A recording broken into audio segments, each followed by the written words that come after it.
Okay, welcome back guys to this second part of a review and walkthrough of the Health and Social Care Unit 2 paper from January 2021. So I'm recording this a couple of weeks after I recorded the first half, and so if I end up repeating stuff that I've said before, then I do apologise for that. Hopefully I'll just go through the questions, we'll talk about how to approach them, how I would answer them, and then we can look at the mark scheme afterwards and check how my answers compare to what the examiners would have been looking for.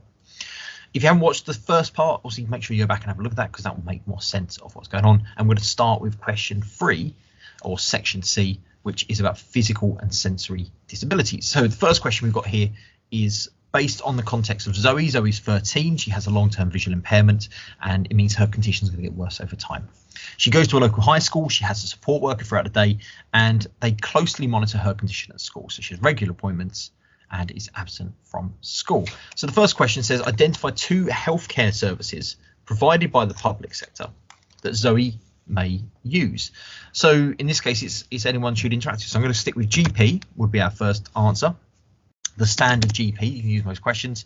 And then another public sector health worker, I might go with, let's go with opticians, or a sort of hospital setting. So I might go with hospital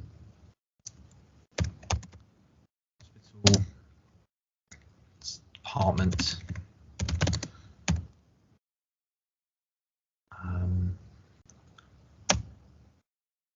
opticians.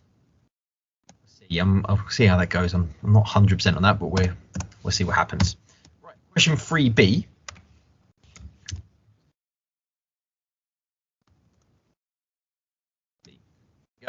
Second question here says, describe 2 ways the support worker can make sure Zoe is not discriminated against. So again, with Zoe's visual impairment, what the support worker can do.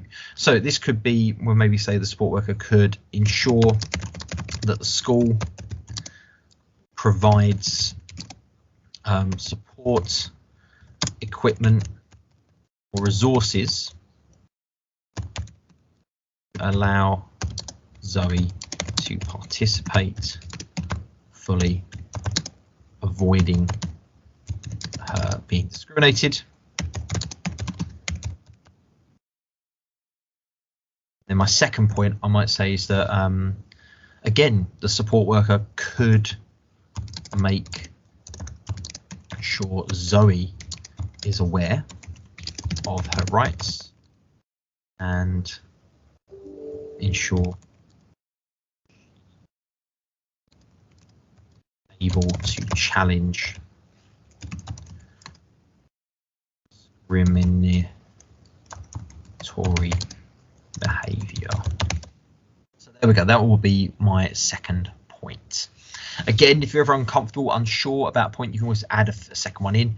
Again, if you're ever unsure, add one more. But again, I'm going to stick with these and we'll see again how they would fare against the mark scheme in a second.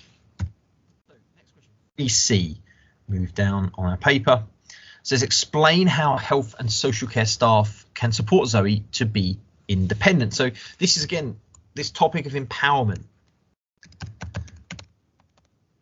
is a common theme. They like to use this a lot in the exam paper. As I say, it's not specifically asked about empowerment, but how we can help Zoe to be independent. So it could be things like providing equipment and resources that allow her to engage in activities or events on her own. So this could be equipment like a stick or a seeing eye. That's not a piece of equipment, but it's obviously a resource that will help her to be more independent. It could be helping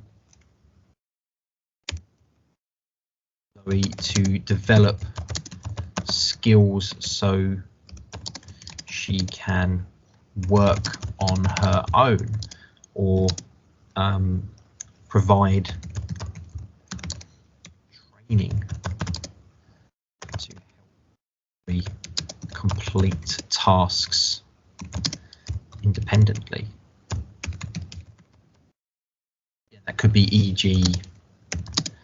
cooking, or what's the e.g. cooking. So again, helping her do stuff on her own. So again, that's how we're helping her to be independent. Again, it could be maybe finding groups or activities that she can attend that does not require assistance, so she can participate without a worker. So again, these could be some general ones. We'll compare these against the other answers. But again, just some suggestions of what could be offered. And again, we'll compare my answers to the set text. And we've got 3D. So our 8 marker.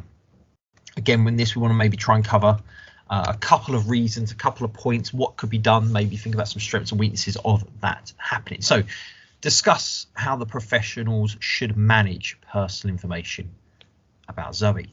Well, again, this is a confidentiality based question. A common topic area. They do like to use questions. Again, empowerment, confidentiality come up frequently in these exams. So things that we need to do. So staff would need to make sure personal information safe and secure, could be locked away or stored on an electronic database. So this could be one way they could do that. Another thing that could be done could be ensuring that is anonymized, anonymous. I'm going to let autocorrect fix that for me. Anonymous, to remove names if not necessary. Also, we should make sure that data is up to date. Correct. Obviously, share data with relevant professionals.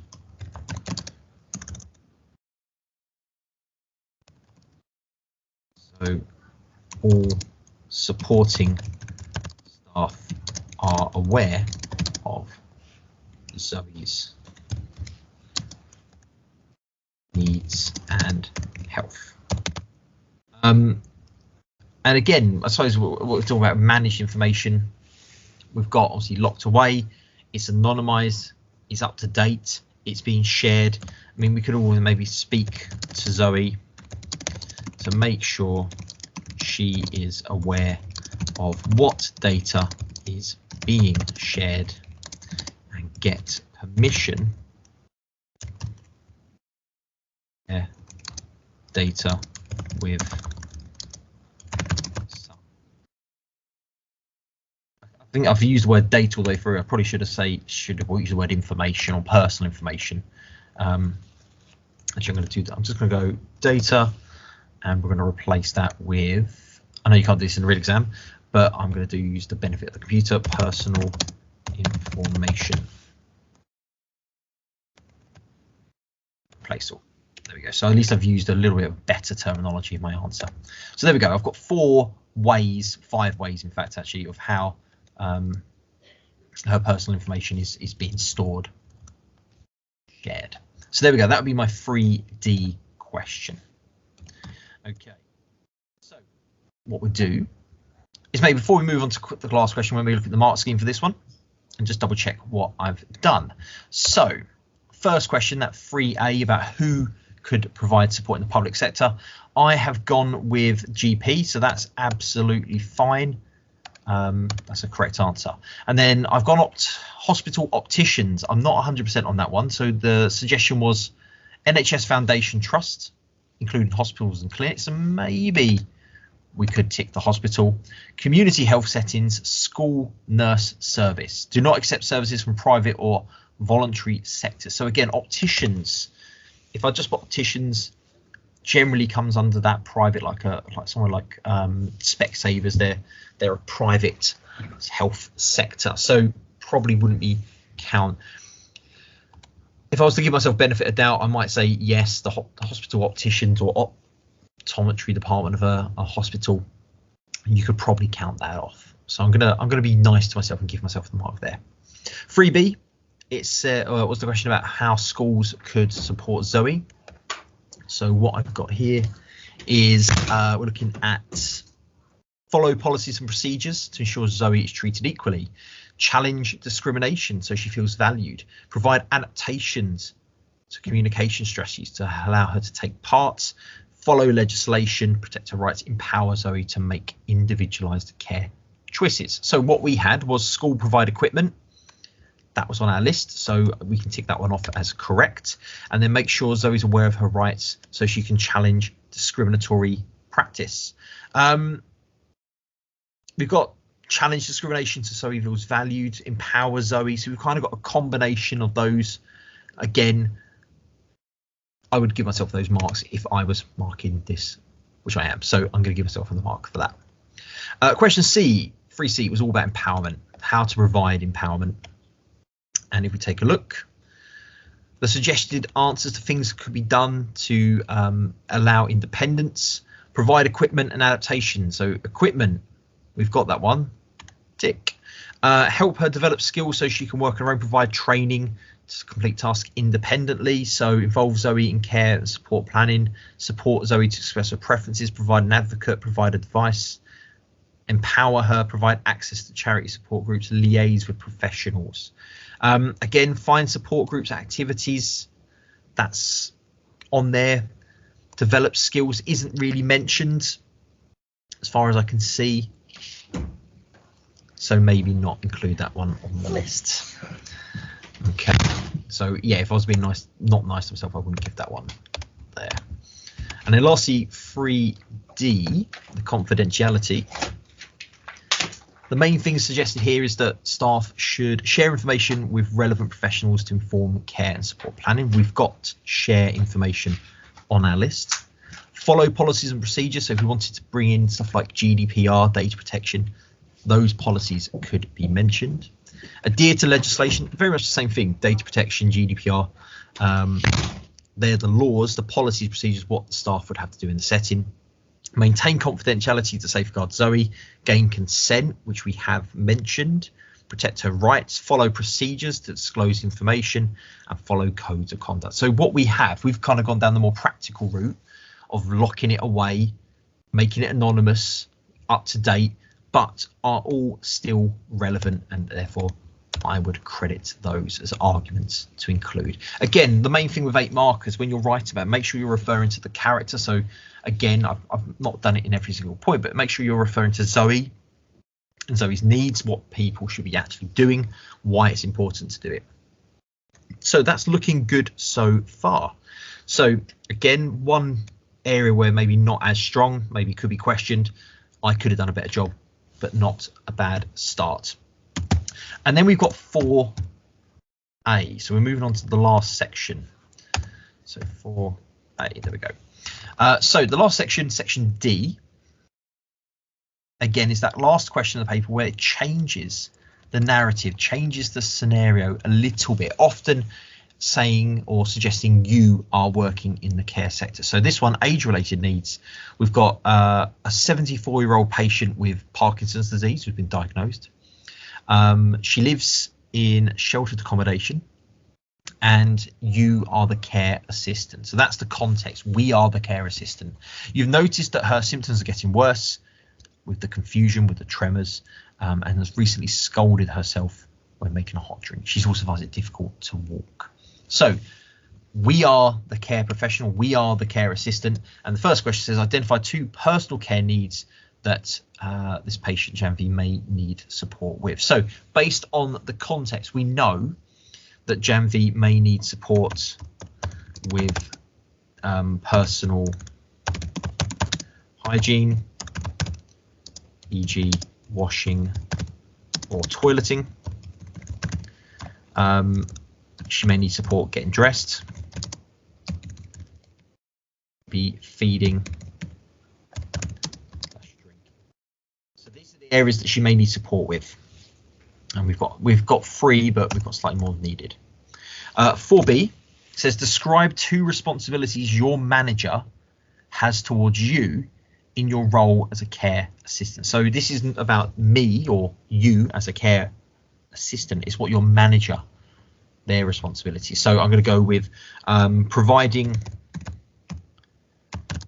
the right/correct equipment and resources to allow you to perform your duties as assistant. So that's one thing, they should provide equipment, resources. You could go down, they should provide training and continued CPD opportunities. So again, a care manager, they should be doing quite a few things, checking you have the right training, checking you have opportunities to continue development training, provide equipment, provide resources, make sure that your working conditions are safe, that you have the right qualifications to perform the role. But I've gone with these 2, so equipment and providing training opportunities. 4C. Here, how can Janvi be empowered to promote her rights and choices and well-being? So again, this is that question of empowerment. So empower someone, you make sure they are can make informed decisions. So make sure Janvi is aware of all care options and ways in which she can receive treatment. So essentially, make sure if they can make an informed decision, you have empowered them. We're going to obviously try and make sure care fits in with her daily routine and activities, so she continue with a normal routine of life. So again, normal routines means making sure you incorporate her interests, her hobbies, her activities. Make sure care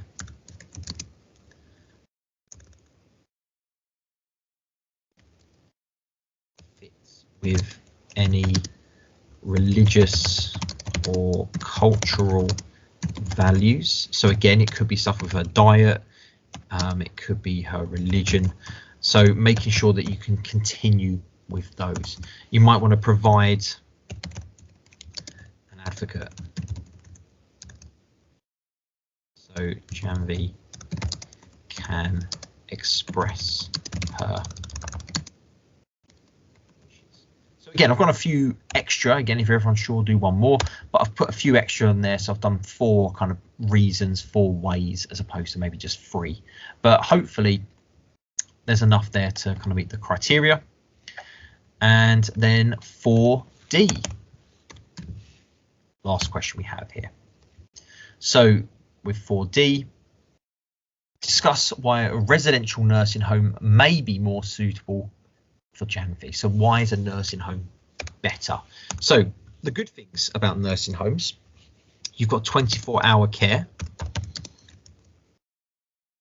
professionals.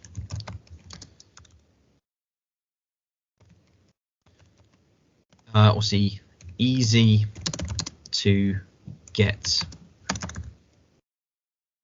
support and changes to medication. Help taking. Setting will have all the necessary equipment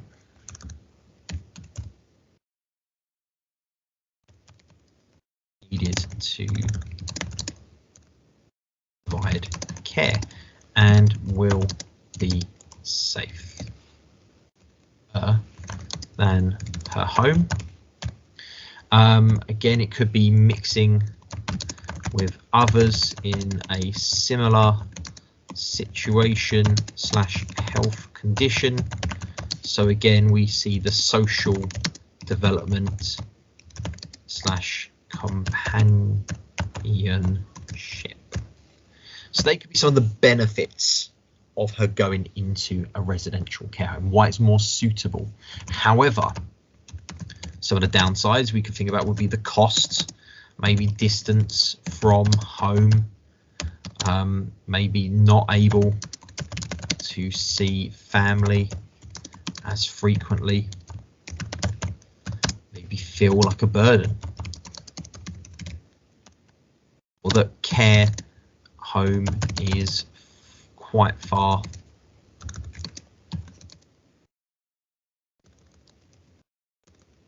away from her family. So again, reasons why a care home isn't necessarily more suitable. But we've got a selection of reasons why it's good and some problems with going in. So that's our last question on the paper. So let's take a look at the mark scheme. So we'll jump down to 4A very quickly. Looking at that quite long list, if I just scroll back up to my answers: washing, toileting, feeding, dressing, drinking, cooking, getting in and out of bed. All of those were provided there. So again, and we can kind of tick all of those off. Nice and easy. With 4B, the question was about how the role of the care manager, what the care manager should be doing to you as a professional to support you working as a care assistant. So the list is quite long, but again, make you aware of policies, procedures, and any updates, follow up complaints, have a robust whistleblowing policy, monitor meetings, carry out risk assessments, provide equipment. So we have provide equipment. Obviously, we've said provide training opportunities, and they've got provide professional training. So yeah, we can tick that one off as well. 4C is all about empowerment and how we would empower Janvi. So we set up stuff like helping her to make informed decisions, making sure care fits her routine, make sure we respect cultural beliefs, provide an advocate, and we've got put Janvi at the heart of the care, individualized care, active support, consistent with her culture and preferences. We had that. Balance rights to health against her rights of other service users, support Janvi to express her needs. So what we have would be elements of empowerment, not specifically the ones that are on the mark scheme, but we have the same general theme of ideas included. Again, with these mark schemes, it says the list is not exhaustive. Any other plausible content should be considered. So I think we can safely say these arguments would fit that. And in 4D, the care home, again, why it would be more suitable. We've got staff available 24 hours. We had that. Specialist equipment, we've got that one. Safeguarding, we didn't have that one mentioned, but again, not an issue. Closer monitoring of a condition. Socialization we have, so we talk about social development. Prevents accidents, access to adapted services, wider range of professionals. So again, we've got some of the suggested ideas, but not necessarily all of them. But we don't need them all. As long as we're on the right lines, as long as what we said, as it says in the mark scheme, is plausible, which means it's realistic, it makes sense, it would fit the discussion, we can credit it. So I would, again, if I'm marking my own, would credit it. Obviously, what I've done is a rough bullet point list of ideas. In the real exam, try and make sure that you would write these up in fuller sentences. You're linking it to Janvi, you're linking it to the case study, you're kind of writing up what these things mean, giving examples to support what you're saying. But hopefully, along with the first part of this video, this kind of gives you an insight of what was being asked in January 21. Hopefully this will help you prepare for your January 22 exam if you're sitting at this week or next week, sorry. Hopefully this will help you kind of get an idea of what has been asked, what kind of things come up, and hope you feel a bit confident. As always, thanks for watching the video. Hope this has helped. Please like and subscribe. That's always helpful for me. tell your friends, and if you are sitting the exams soon, good luck with those, and obviously wish you all the best with those exams. Just remember, make sure you read the question, think about your answers, and if you're ever unsure, write one more. And thanks for watching.